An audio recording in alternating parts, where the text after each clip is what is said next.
अस्सलामुअलैकुम everyone, I hope आप सब लोग ठीक होंगे। अल्हम्दुलिल्लाह मैं भी ठीक हूँ। और आज हम लोग टेक्सचर रीन्यू सीरीज़ का पार्ट नंबर 8 शूट करेंगे। ये है प्योर मड, ठीक है। और इसमें कुछ भी ऐड नहीं है। इसको मैंने अच्छे से सिफ्ट कर लिया है और मैंने काफ़ी दिनों से इसको सिफ्ट करके रखा था, लेकिन मसला ये है कि बिल्लियाँ जो होती हैं वो इनमें गंद बना देती हैं, फिर काफ़ी ज़्यादा टेक्सचर मुझे फेंकना पड़ा है। तो मैंने सोचा कि मज़ीद इसकी शामत आए तो आज हम लोग इस टेक्सचर को बना लेते हैं। इसको अच्छे से मैंने सिफ्ट कर लिया है। इस प्योर मड के अंदर मैं थोड़ी सी और एक्स्ट्रा मड ऐड करूँगी। इसी तरह हम लोग रीन्यू करेंगे, क्योंकि इसमें और तो कोई भी टेक्सचर मैं ऐड नहीं करती होती। और मैं चाहती हूँ कि इसका कलर पेल ऐसे येलो सा ही रहे। तो लेकिन जो मैंने दूसरी मड लाई है वो थोड़ा सा मुझे इसका कलर जो है वो रेडिश लग रहा है। ठहरे मैं आप लोगों को दिखा देती हूँ, वो ये है। बट हम लोग फिर भी ऐड कर देंगे इसमें और फिर देखते हैं कि क्या रिज़ल्ट निकलता है। ये है वो मड जो मैंने लाई है। इसको भी मैंने अच्छे से सिफ्ट किया है, 2-3 दफ़ा सिफ्ट किया है मैंने, ताकि कोई भी इसके अंदर ग्रेन्स वगैरह हो तो वो निकल जाएँ। ये वो वाली मड है जो ये ज़मीनों में, गमलों वगैरह में हम लोग यूज़ करते हैं सब्ज़ियाँ वगैरह उगाने के लिए। ये वो मड है, ठीक है। ये तो इजीली हम लोगों को अवेलेबल होती है, लेकिन इस मड का सबसे बड़ा मसला ये है कि ये बहुत हार्ड हो जाती है। इसके साथ मैंने शुरू में बहुत एक्सपेरिमेंट्स किए हैं, लेकिन मेरे से ये सॉफ्ट नहीं हुई। और फिर मैं अपने ही तरीके से इसको बनाती हूँ और कम ही बनाती हूँ, क्योंकि इस पर ज़रा टाइम लगता है। अब देखते हैं कि रीन्यू करने के बाद कोई फ़र्क पड़ेगा इस पर या नहीं।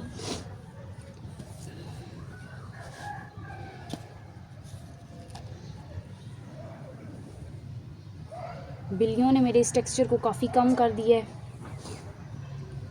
उनकी वजह से मुझे बहुत से टेक्सचर फेंकने पड़े हैं और मैंने सारे के सारे न्यू टेक्सचर लाए हैं इस बार, यानी कि मेजॉरिटी टेक्सचर्स मेरे न्यू ही होंगे।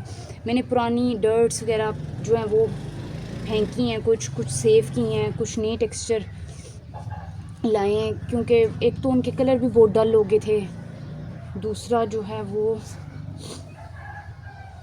बिल्लियाँ जो हैं कोई ना कोई कारनामा कर देती थी। आप लोगों को मैं उस मड का कलर भी दिखा देती हूँ ताकि आप लोगों को ये इसको अच्छे से ड्राई करके फिर मैंने इसको सिफ्ट किया है, 2-3 दफ़ा सिफ्ट किया है, क्योंकि इनमें छोटे छोटे ग्रेन होते हैं। तो अल्लाह करे कि नई डर्ट ऐड करने के बाद जो है वो मड ऐड करने के बाद ये सॉफ़्ट हो जाए, क्योंकि अगर सॉफ़्ट होगा तो फिर बनाना ईजी होगा। इसको मैं अच्छे से मिक्स करूँगी। एक तो मुझे थोड़ा सा फ्लू हुआ है तो उस वजह से डस्ट उड़ती है, तो मेरे नाक को कुछ अजीब सा होता है। आज मैंने मास्क वगैरह भी नहीं पहना, हालांकि मुझे पहनना चाहिए था। ये देखें, बिल्कुल इसको मैं अच्छे से मिक्स करती हूँ, फिर आपके सामने जो है वो इसकी शेप्स बनाती हूँ। इसको मैंने अच्छे से मिक्स कर लिया है। अब हम लोग इसके अंदर वाटर ऐड करेंगे और शेप्स निकालेंगे। शेप्स के मामले में मैं आजकल बड़ी कंफ्यूज हूँ, समझ ही नहीं आ रही होती कौन सी बनाऊँ। तो फिर मैंने सोचा कि ये वाली शेप है, ये थोड़ी ऊंची भी है और इतनी ज़्यादा मोटी भी नहीं है, तो ये होगा कि ज़रा जल्दी ड्राई हो जाएंगी, तो बेहतर है यही वाली बना लूँ। जाइंट का मौसम अभी नहीं आया, इंशाल्लाह बनाऊँगी, लेकिन वो ज़रा गर्मी होगी तो उसमें इंशाल्लाह हम लोग बनाएंगे। तो चलें जी, फिर ज़रा सा यहाँ पर होल करके वाटर ऐड कर लेते हैं और शेप्स बनाते हैं।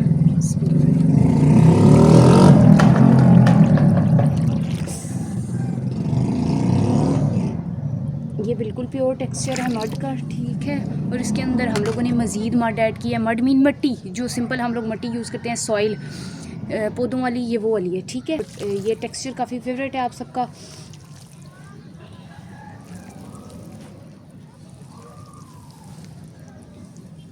पानी की मिकदार मड में हमेशा कम रखी जाती है,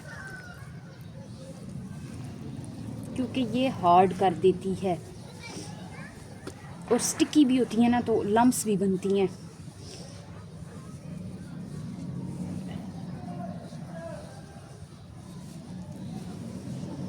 मुझे लगता है कि इस टेक्सचर पे मुझे थोड़ा टाइम लग जाएगा।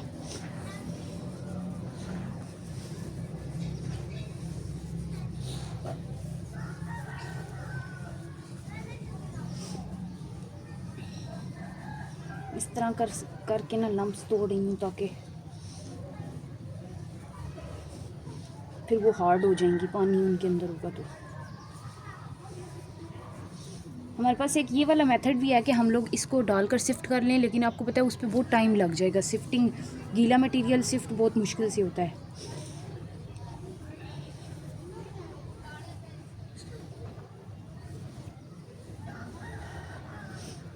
जैसे हम लोग सीमेंट के लिए नहीं करते होते थे, मड और सीमेंट का समझ लें एक ही हाल है।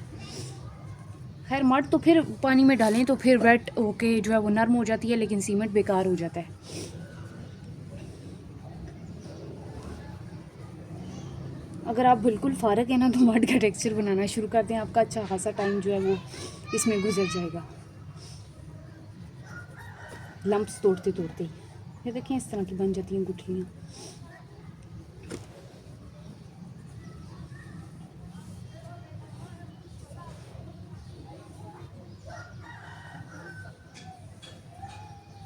देखने में बहुत आसान काम लगता है, शेप्स तोड़ते हुए मज़ा भी आता है, लेकिन बिहाइंड द सीन्स काफ़ी मुश्किल काम है।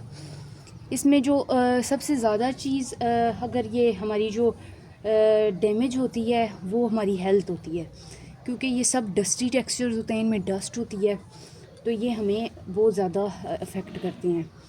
तो इसी करके मैंने क्या किया है कि मैंने कहा कि इंसान को क्वालिटी पे कंप्रोमाइज़ नहीं करना चाहिए, क्वांटिटी पे कर लेना चाहिए। इसीलिए मैंने तमाम गंदे पुराने टेक्सचर सब फेंके हैं, जो बहुत ज़्यादा डस्ट वाले थे वो भी मैंने निकाल दिए हैं, और बिल्कुल साफ़ सुथरे हों, अच्छे हों, थोड़े हों, जो इजीली हम लोग बना सकें। तो मुझे तो 3-3.5 साल में यही समझ आई है कि क्वांटिटी पे कंप्रोमाइज़ हम लोगों को कर लेना चाहिए, बट क्वालिटी पे नहीं करना चाहिए। आप लोगों का इस बारे में क्या ख्याल है, आप लोग भी बताइएगा। ये नहीं है कि अंधाधुन बंदा टेक्सचर्स, हालांकि मेरा ये था कि मेरे पास बहुत से टेक्सचर्स थे, अभी भी तकरीबन 15 से अबव ही होंगे, और हर टेक्सचर एक दूसरे टेक्सचर से मुख्तलिफ है। तो पहले मैं बहुत ज़्यादा इस चीज़ के बारे में कॉन्शियस होती थी कि ये टेक्सचर भी हो, वो भी हो, ये भी हो, ये भी हो, और मैं लाती थी।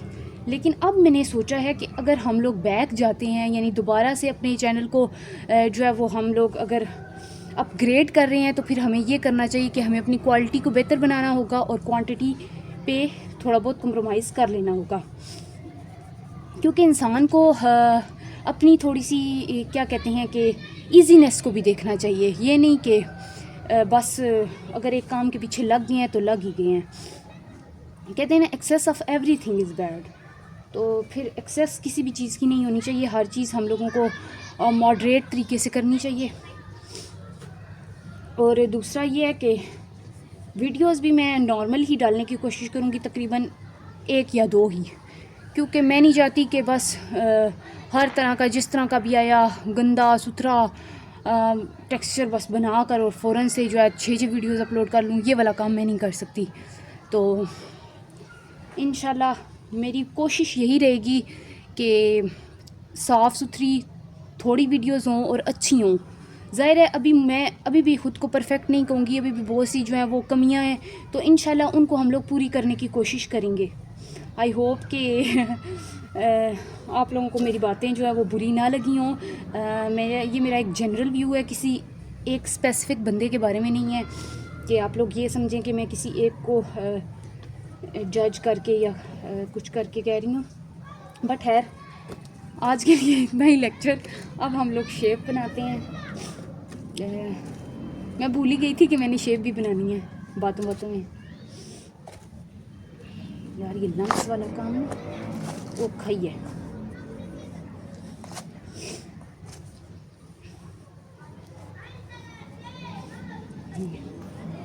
डाल के अच्छे से ऊपर से हम लोग करेंगे टैप। अब हम लोग इसकी शेप निकालेंगे।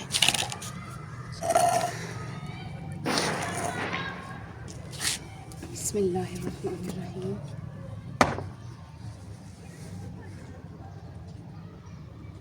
माशाल्लाह शेप तो अच्छी निकली है, और अब हम नेक्स्ट शेप इसी तरह निकालते हैं। नज़र आ रहा है आपको? ठीक है। पानी की क्वांटिटी जिस तरह मैंने बाकी टेक्सचर्स में रखी है इसमें काफ़ी कम रहेगी, ठीक है, क्योंकि फिर ये हार्ड हो जाता है टेक्सचर। बहुत भी कम नहीं रखेंगे कि बिल्कुल ही सुपर सॉफ्ट हो, क्योंकि अक्सर मैं कम के चक्कर में इतना कम रख देती हूँ कि वो शेप कोई सलामत ही नहीं रहती उठाने तक। तो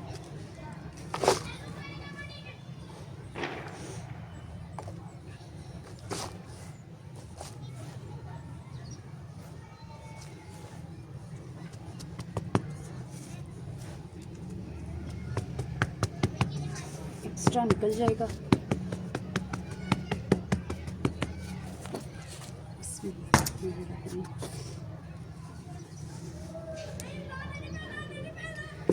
बिहाइंड द कैमरा मैं ऐसा करती हूँ, थोड़ा सा पानी मिक्स कर लेती हूँ, क्योंकि इस तरह आप लोग बहुत बोर होंगे। ये मिक्सिंग वाला काम काफ़ी लंबा है। तो फिर उसके बाद जो है मैं आप लोगों के सामने 2-3 और शेप्स निकालती हूँ। अच्छे से मिक्सिंग कर ली है मैंने। अब इनको हम लोग डाल के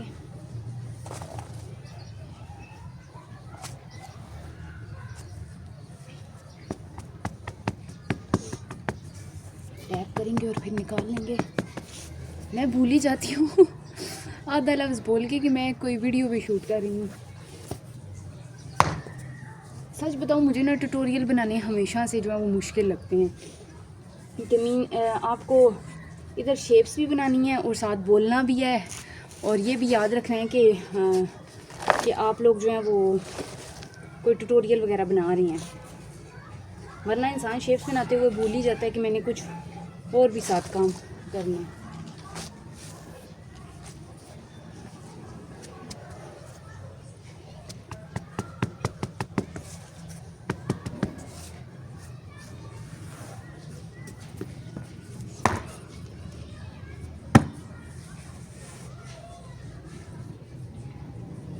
माशाल्लाह।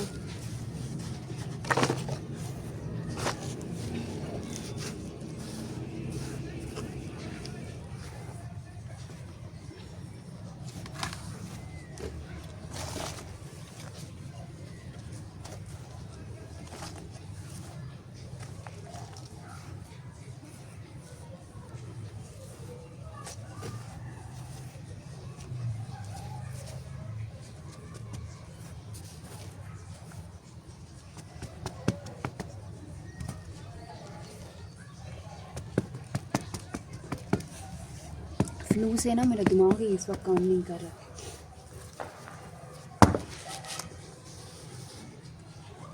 ऐसा करते हैं, बाकी में भी पानी मिक्स करते हैं और शेप्स बनाते हैं और फिर आप लोगों के साथ शेयर करते हैं। ये देखें, तमाम शेप्स जो हैं वो तैयार हो गई हैं और ये 13 शेप्स बनी हैं। अगर तो मेरा टेक्सचर बर्बाद ना हुआ होता बिल्लियों की वजह से, तो तकरीबन 18 से 20 शेप्स बन जाती हैं। बट इट्स ओके, ये भी इनफ है, क्योंकि ये बहुत टाइम कंज्यूमिंग टेक्सचर है। आई होप सो कि आप लोगों को मेरा ट्यूटोरियल अच्छा लगा होगा, और दुआओं में मुझे याद रखिएगा। Love you all, stay blessed, stay happy, stay safe. अल्लाह हाफिज़।